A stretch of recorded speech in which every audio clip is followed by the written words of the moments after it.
عملية نوعية استخبارية تمكنت خلالها وكالة الاستخبارات والتحقيقات الاتحادية في وزارة الداخلية من إلقاء القبض على عصابة تزوير مكونة من موظفين بينهم نساء في هيئة التقاعد العامة ومحامين ومعقبين يقومون بترويج معاملات تقاعدية مزورة طالت نوابا وأعضاء في مجلس الحكم متوفين، بالإضافة إلى تحويل عناصر في تنظيم داعش إلى شهداء ومتقاعدين.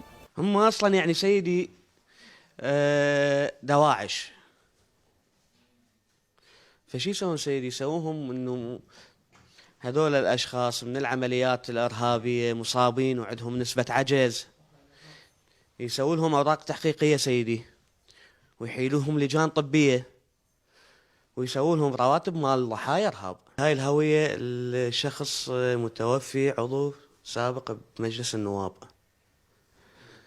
وانعرضت الهويه تقريبا ب6 دفاتر لتنباع عن طريق ابو هاشم، يدخلون بها شخص انه وكيل عن هذا الشخص المتوفي، وهذا المتوفي خارج العراق وعلى قيد الحياة، وكانت بها سيدي تقريبا تنزل بها فروقات حدود 200 مليون.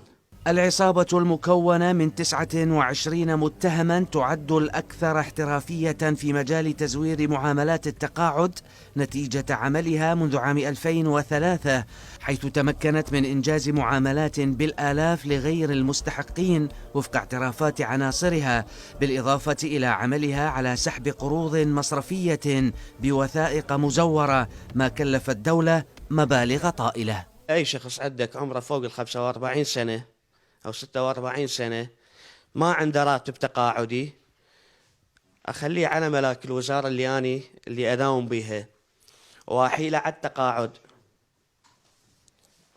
التقاعد، وبراتب شهري من 600 إلى 700 مع مكافأة نهاية خدمة. متابعة وإشراف ميداني من قبل وكيل وزارة الاستخبارات والتحقيقات الاتحادية، تمكنت مفارز وكالة الاستخبارات من اختراق وتفكيك شبكة تزوير بعد أخذ الموافقات القضائية الأصولية.